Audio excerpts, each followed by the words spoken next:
आपका यूनिक प्रज्ञान यूट्यूब परिवार में मैं प्रज्ञान सर हार्दिक स्वागत करता हूं, वंदन करता हूं, अभिनंदन करता हूं।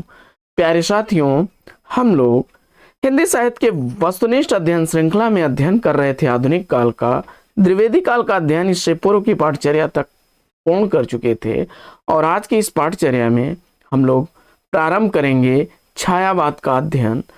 तो छायावाद के संदर्भ में अध्ययन प्रारंभ करें इससे पूर्व अगर वीडियो को पहली बार देख रहे हैं तो वह चैनल पर नए हैं तो कृपया चैनल को सब्सक्राइब, वीडियो को लाइक और शेयर करना बिल्कुल न भूलें। तो बिना समय गंवाए प्रारंभ करेंगे आज की यह पाठचर्या और देखेंगे आज की इस पाठचर्या का अध्ययन बिल्कुल।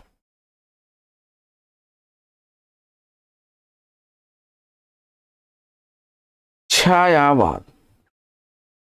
छायावाद का नामकरण देखते हैं तो छायावाद के नामकरण में छायावाद शब्द के प्रथम प्रयोक्ता के रूप में मुकुटधर पांडे को माना जाता है। इन्होंने जबलपुर से प्रकाशित श्री शारदा पत्रिका में छायावाद शीर्षक से निबंधों की एक लेखमाला प्रस्तुत की थी 1920 ईस्वी में। और इस लेखमाला के 4 निबंधों में पहला निबंध कवि स्वातंत्र्य, दूसरा निबंध छायावाद क्या है था। 1921 ईस्वी में सरस्वती पत्रिका में सुशील कुमार जी ने भी हिंदी में छायावाद शीर्षक से एक संवादात्मक लेख या निबंध लिखा था। इस संवाद में भाग लेने वाले 4 व्यक्ति थे: सुमित्रानंदन पंत, सुशीला देवी, हरकिशोर बाबू और राम नरेश जोशी। सुकवि किंकर छद्म नाम से आचार्य महावीर प्रसाद द्विवेदी जी ने आजकल के हिंदी कवि और कविता निबंध शीर्षक से सरस्वती पत्रिका में प्रकाशित किया। इस निबंध में द्विवेदी जी कहते हैं कि छायावाद से लोगों का क्या मतलब है कुछ समझ में नहीं आता। शायद उनका मतलब है कि कविता के भावों की छाया यदि कहीं अन्यत्र जाकर पड़े तो उसे छायावादी कविता कहना चाहिए। इसके उद्भव के कारणों पर कर लेते हैं चर्चा। छायावाद के उद्भव के अनेक कारण हैं। कुछ विद्वानों के अनुसार छायावाद के उद्भव का कारण देखते हैं। आचार्य शुक्ल जी लिखते हैं कि छायावाद पर प्रतीकवाद का प्रभाव देखते हैं तथा इसके उद्भव का कारण द्विवेदी युगीन कविता के प्रति विद्रोह का भाव मानते हैं। आचार्य शुक्ल जी का विचार है पुराने ईसाई संतों के छायाभास यानी फैंटा समाटा तथा यूरोपीय काव्य क्षेत्र में परिवर्तित आध्यात्मिक प्रतीकवाद यानी सिंबोलिज्म के अनुकरण पर रची जाने के कारण बंगाल में ऐसी कविताएं छायावाद कही जाने लगी थी। आचार्य हजारी प्रसाद द्विवेदी जी कहते हैं कि काव्य धारा पर अंग्रेजी साहित्य का प्रभाव है और इनका कथन है कि अंग्रेजी अमलदारी के साथ इस देश में अंग्रेजी साहित्य पढ़ाया जाने लगा। उसी के फलस्वरूप इस देश के कवियों में भी वैयक्तिक स्वाधीनता का जोर बढ़ता गया। डॉक्टर नगेंद्र लिखते हैं कि छायावाद को स्थूल यानी उपयोगितावाद, रूढ़ियों और बंधनों के प्रति सूक्ष्म का विद्रोह कहते हुए राजनीतिक पराधीनता एवं सामाजिक नैतिकता के प्रति विद्रोह की बहिर्मुखी अभिव्यक्ति के न हो पाने को इसके उद्भव का कारण माना है। डॉक्टर नगेंद्र का कथन है कि स्थूल के प्रति सूक्ष्म का विद्रोह ही छायावाद का आधार है। स्थूल शब्द बड़ा व्यापक है। इसकी परिधि में सभी प्रकार के बाह्य रूप, रंग, रूढ़ियां आदि सन्निहित हैं और इसके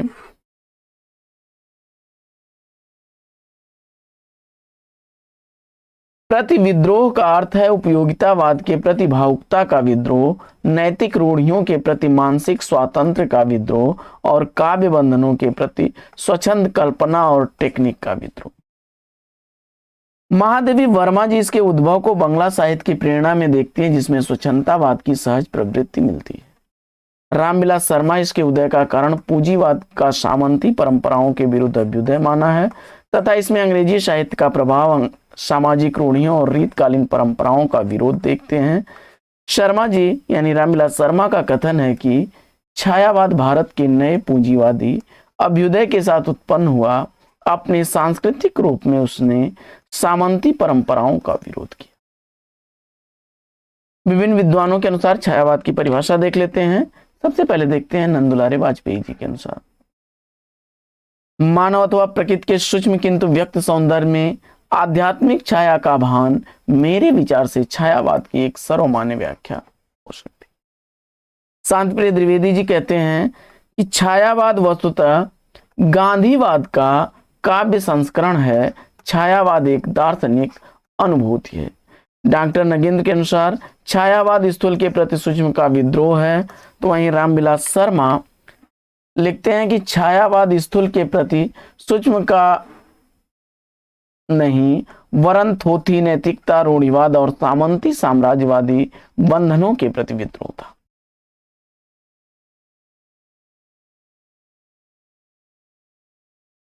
रामस्वरूप चतुर्वेदी जी लिखते हैं कि छायावाद महज संध्या सुंदरी, चांदनी रात और नौका विहार का चित्र नहीं है, वह मूलतः शक्ति काव्य है।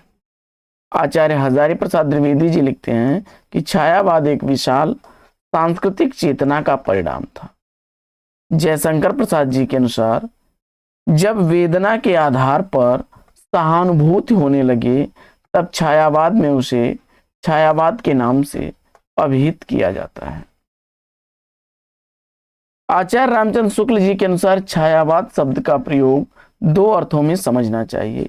एक तो रहस्यवाद के अर्थ में, जहां इसका संबंध काव्य वस्तु से है, अर्थात जहां कवि उस अनंत और अज्ञात प्रियतम को आलंबन बनाकर अत्यंत चित्रमयी भाषा में प्रेम की अनेक प्रकार से व्यंजना करता है। और छायावाद शब्द का दूसरा प्रयोग काव्य शैली या पद्धति विशेष के व्यापक अर्थ में है। अगली परिभाषा महादेवी वर्मा के अनुसार देखते हैं कि छायावाद तत्वतः प्रकृति के बीच जीवन का उद्गीत है, उसका मूल दर्शन सर्वात्मवाद है।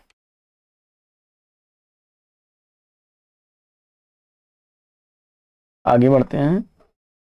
नामवर सिंह लिखते हैं छायावाद के संदर्भ में कि छायावाद उस राष्ट्रीय जागरण की काव्यात्मक अभिव्यक्ति है जो एक और पुरानी रूढ़ियों से मुक्ति चाहता था तो दूसरी ओर विदेशी पराधीनता से। छायावाद उस राष्ट्रीय जागरण की काव्यात्मक अभिव्यक्ति है जो एक और पुरानी रूढ़ियों से मुक्ति चाहता था और दूसरी ओर विदेशी पराधीनता से।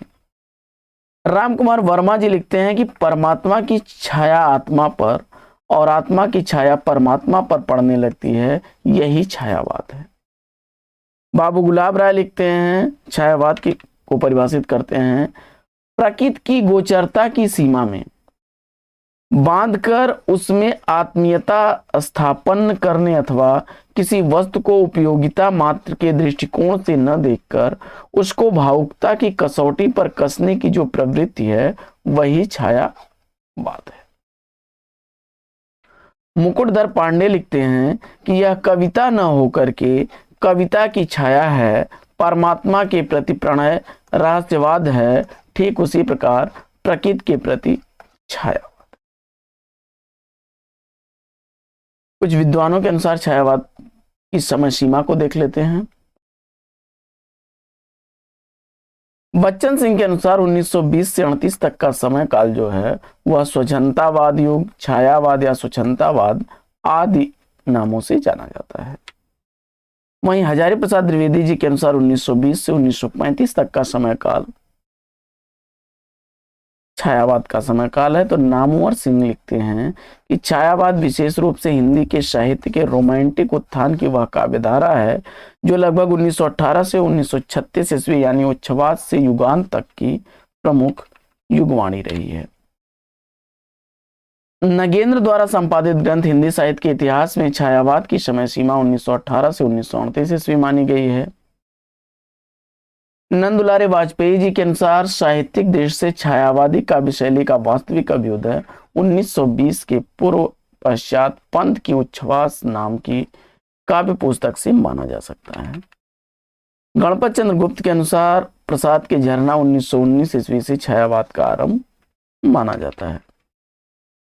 छायावाद का प्रवर्तक रामचंद्र शुक्ल ने मैथिली शरण गुप्त एवं मुकुटधर पांडे को माना है।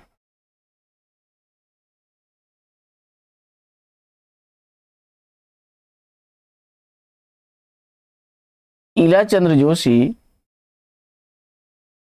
शिवनाथ और गणपत चंद्र गुप्त जयशंकर प्रसाद को छायावाद का प्रवर्तक मानते हैं। वहीं प्रभाकर माचवे माखनलाल चतुर्वेदी को छायावाद का प्रवर्तक मानते हैं।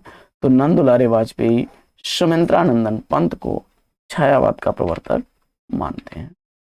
गणपत चंद्र गुप्त जी के अनुसार मैथिली शरण गुप्त, मुकुटधर पांडे, माखनलाल चतुर्वेदी में छायावाद की प्रवृत्ति गौण रूप से मिलती है, समग्र रूप से उन्हें छायावादी नहीं कहा जा सकता।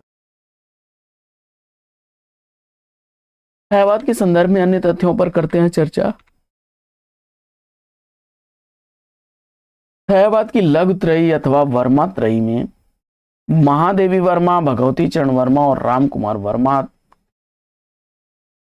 शुक्ल जी ने छायावाद को मधुचर्या अथवा चित्र भाषा शैली भी कहा है। छायावाद की त्रयी में जयशंकर प्रसाद, सुमित्रानंदन पंत और सूर्यकांत त्रिपाठी निराला आते हैं। जयशंकर प्रसाद को ब्रह्मा, पंत को विष्णु और निराला को महेश की संज्ञा दी जाती है। छायावाद के 4 स्तंभों में चतुष्टय के अंतर्गत सुमित्रानंदन पंत, जयशंकर प्रसाद, सूर्यकांत त्रिपाठी निराला और महादेवी वर्मा आती हैं। निराला जी का कथन है कि मुझे प्रोफेसरों के बीच छायावाद को सिद्ध करना पड़ेगा। तो लाला भगवान दीन ने छायावाद को छोकरावाद कहा है। महावीर प्रसाद द्विवेदी जी ने छायावाद को बंगाल का रहस्यवादी कविताओं का अनुकरण अथवा छायावाद कहते हुए नजर आते हैं। वहीं जयशंकर प्रसाद द्वारा रचित झरना काव्यकृति को छायावाद की प्रथम प्रयोगशाला कहा जाता है। सुमित्रानंदन पंत की कृति पल्लव की भूमिका को छायावाद का घोषणा पत्र अथवा मैनिफेस्टो कहा जाता है। तो महादेवी वर्मा को हिंदी के विशाल मंदिर की वीणा पाणी कहा जाता है। जयशंकर प्रसाद शैव दर्शन से, सुमित्रानंदन पंत अरविंद दर्शन से और सूर्यकांत त्रिपाठी निराला अद्वैत वेदांत दर्शन से और महादेवी वर्मा बौद्ध दर्शन से प्रभावित है। जयशंकर प्रसाद शैव दर्शन से, सुमित्रानंदन पंत अरविंद दर्शन से, निराला जी अद्वैत वेदांत से और महादेवी वर्मा बौद्ध दर्शन से प्रभावित हैं।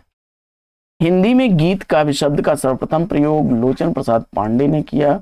वहीं बच्चन सिंह ने छायावाद को स्वच्छंदतावाद युग भी कहा है।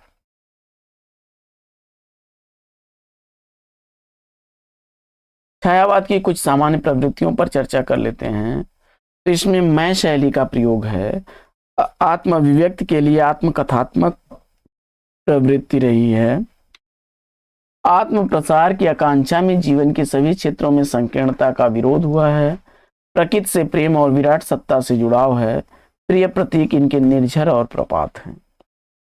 सुमित्रानंदन पंत का कथन है कि छायावादी कवियों के सामने आत्ममुक्त की धारणा तुच्छ होकर भाव मुक्ति, मानव मुक्ति, विश्व मुक्ति, लोक मुक्ति की संभावना अनेक मूल्यों, विचारों और भावनाओं के रूप में धरकर उनकी वाणी द्वारा स्वप्न मूर्त होने का प्रयत्न कर रही थी।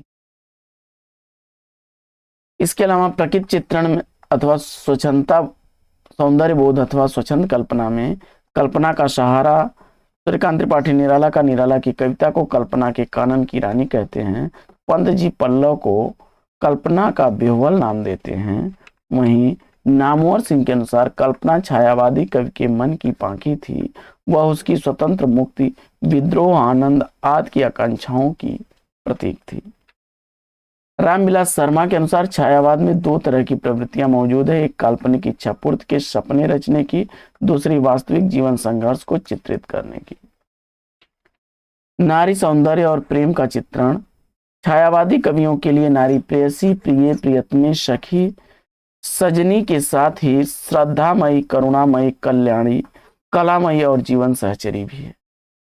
वेदना और निराशा की प्रवृत्ति में जयशंकर प्रसाद दुखवाद से आनंदवाद तक की यात्रा करते हैं।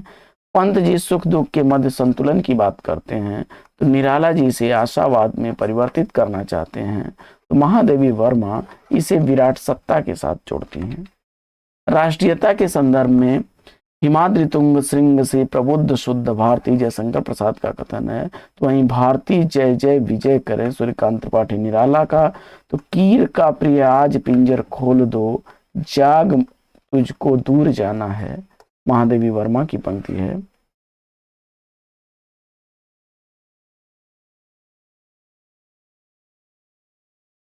शिल्पगत विशेषताओं में खड़ी बोली में भाषा में निखार, छंद प्रयोग में विविध छंदों का प्रयोग, अलंकार के संदर्भ में मानवीकरण विशेषता, विपर्य विशेषता नवीन अलंकारों के रूप में प्रयुक्त हुआ है, प्रतीकात्मकता, बिंब विधान और गीत प्रगीत योजना भी शिल्पगत विशेषताओं में देखने को मिलती है। बच्चन सिंह के अनुसार मुक्त छंद समुचित स्वच्छंदतावाद युग की आत्मा है। एक और इसका संबंध छंद मुक्त से है तो दूसरी ओर विदेशी शासन की मुक्ति से। नामवर सिंह के अनुसार हिंदी में सफल प्रगीत की रचना सबसे पहले छायावाद युग में ही हुई थी। निराला और महादेवी वर्मा ने इस दिशा में सबसे अधिक काम किया। सुमिंद्रानंदन पंत के अनुसार अलंकार केवल वाणी की सजावट के लिए नहीं है, विभाव की अभिव्यक्ति का विशेष द्वार है। वहीं खड़ी बोली हिंदी में मुक्त छंद के प्रवर्तक सूर्यकांत त्रिपाठी निराला माने जाते हैं। निराला जी को छायावादी कवियों ने छंद गुरु भी कहा है। छायावादी कवियों के संदर्भ में आगे की पाठचर्या में हम लोग अध्ययन करेंगे। आज की इस पाठचर्या में साथियों लेंगे यहीं पर विराम। वीडियो अगर अच्छा लगा हो तो लाइक और शेयर कर दीजिए। चैनल पर पहली बार है तो चैनल को सब्सक्राइब कर लीजिएगा। फिर मिलते हैं आपसे अगले वीडियो में एक नए प्रश्न, एक नया टॉपिक, एक नए अंदाज में। तब तक के लिए लेते हैं आपसे विदा। आपका जीवन मंगलमय हो। Best Vishesh best of luck. जय हिंद साथियों।